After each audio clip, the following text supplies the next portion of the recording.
దినమెల్ల దేవుని దయలో దేవుని కృపలో మనల్ని కాచి కాపాడిన దేవుని స్తుతించి నిద్రపోయే ముందు ఈ వాక్య ధ్యానం చేసుకుని పడుకోండి.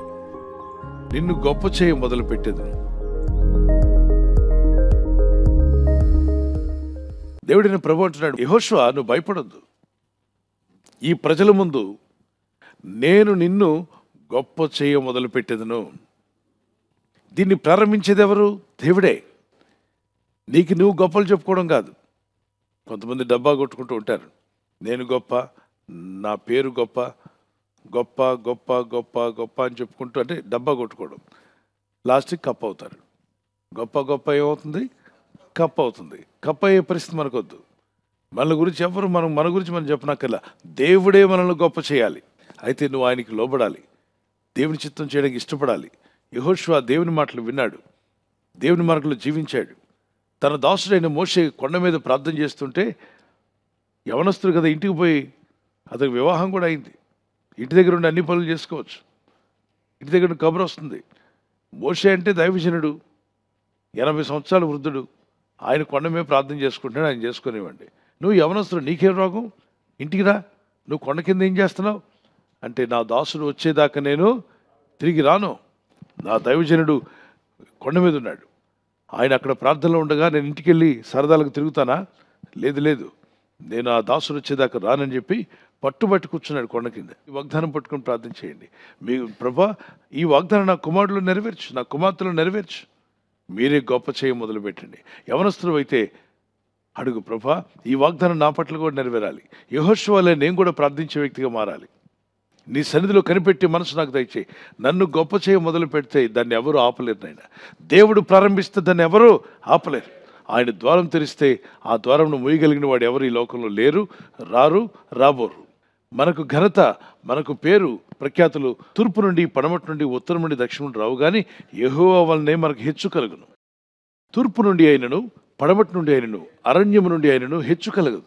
హెచ్చు అనేటువంటిది తూర్పు నుండి రాదు, పడమటి నుండి రాదు. అంటే వెస్ట్రన్ కంట్రీస్కి వెళ్తే నేను గొప్పవాడిని అవుతానండి? కావు నాయన. వెస్ట్రన్ కంట్రీస్కి వెళ్ళి కూడా అనేక మంది నష్టపోయారు, ఇబ్బందుల్లో పడ్డారు, చాలా లాస్ అయిన వాళ్ళు ఉన్నారు, చాలా శ్రమంలో పడిన వాళ్ళు ఉన్నారు, పాపంలో పడిపోయిన వాళ్ళు ఉన్నారు. మనం లోకాన్ని బట్టి కాదు, పాపాన్ని బట్టి కాదు, దౌర్జన్యం వల్ల కాదు మనం పైకి వచ్చేది. దోచుకోవడం వల్ల మనం పైకి రాము. అక్రమం వల్ల, అవినీతి వల్ల కొంతమంది గొప్పవారు అవుతుంటారు. కొందరు రకరకాల కార్యక్రమాలు, తెలివితేటలు వాడి గొప్పవారు అవుతారు. మనలను గొప్ప చేయవాడు పరలోకమందున్న దేవుడైన ప్రభువే. యోసేపు జీవితాన్ని మీరు చూస్తే ఆదికాండం 39వ అధ్యాయంలో తన భాష కాదు, తన ప్రజలు కాదు, తన బంధుమిత్రులు కాదు, తన రక్త సంబంధులు కాదు, దేశం వేరే, భాష వేరే, ప్రాంతం వేరే, కానీ ఆ దేశాన్ని ఏలే ప్రధానమంత్రిగా దేవుడు చేశాడు. ఎవరు ఆ యోసేపును గొప్పవానిగా చేసింది? దేవుడే. నిన్ను దేవుడు గొప్పవానిగా చేసే రోజు రాబోతుంది. నిన్ను హేళన చేసి తోలనాడి నిన్ను ఎగతాళి చేస్తున్నవారు ఉన్నారే, నిన్ను తక్కువగా చూస్తున్నారు కదా, వాళ్ళ కన్నులు ఎదుట దేవుడు నిన్ను హెచ్చించే రోజు రాబోతుంది. వాళ్ళ కన్నులకు ఆశ్చర్యం కలిగిస్తాడు దేవుడు.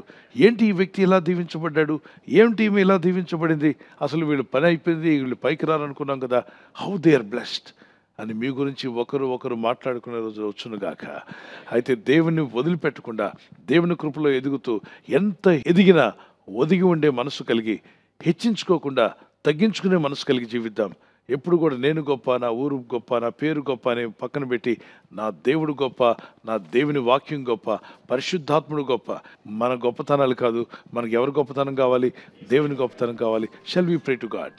ఈ మాట పట్టుకుని ప్రే చేయండి. ఈ వాగ్దానం ఎత్తి, తండ్రి నీవు గొప్ప చేయ మొదలుపెట్టినప్పుడు దాన్ని ఎవరు ఆపలేరు ప్రభా. నీవు నన్ను గొప్ప చేసినప్పుడు ఆ గొప్పతనాన్ని ఎవరు తీసేయలేరు నాయన. యెహోషువను గొప్ప చేసిన దేవుడే నీ జీవితాన్ని కూడా గొప్ప చేయగలడు. నీ శత్రువుల కన్నుల ఎదుట నిన్ను దేవుడు గొప్ప చేసే రోజు రాబోతుంది ప్రభా. ఈ వాగ్దానం నా పట్ల నెరవేర్చు నాయన. నన్ను తూలనాడి నన్ను అవమానపరుస్తున్న వారి మధ్యలో కూడా నీవే నన్ను గొప్పవానిగా చేస్తావు. నా కుటుంబాన్ని, నా పిల్లలను, నా ఇంటి వారిని దీవించేవాడు నీవే. నీ ప్రజలను తాకండి మా ప్రభా. ఈ లోకంలో మేము జీవిస్తున్నప్పుడు మా ఆత్మీయ యాత్రలో అనుదినము నీ కృపను, నీ దయను తలంచుకుంటూ నిన్ను స్తుతిస్తూ జీవించే కృపను మాకు దయచేయండి. మీ రెక్కల చోటున మమ్మల్ని కాచి కాపాడారు, ఇక ముందు కూడా మమ్మల్ని కాపాడబోతున్నారు. ఈ రాత్రి నెమ్మదితో పండుకొని సురక్షితంగా కాపాడబడినట్లుగా నీ అగ్ని కంచి వేసి మమ్మల్ని కాపాడండి. మీ చిత్తములో కొనసాగే కృప మా అందరికీ దయచేయమని యేసుక్రీస్తు ప్రశస్త నామములో మీరందరికీ చక్కని నిద్ర దయచేసి తెల్లవారు లేచి కృపను మాకిమ్మని క్రీస్తు నామములో అడిగి వేడుకుంటున్నామా పరలోకపు తండ్రి. ఆమేన్. ఆమేన్. ఈ వాగ్దానం విని ఊరుకోవద్దు. వాగ్దానం విన్నాక ఆమెన్ చెప్పి ఇతరులందరికీ షేర్ చేయండి, లైక్ చేయండి. అలాగే సబ్స్క్రైబ్ చేయని వారందరూ సబ్స్క్రైబ్ చేయండి. ఈ దేవుని మాటలు అనేకులకు చేరవేయండి. Good night. God bless you.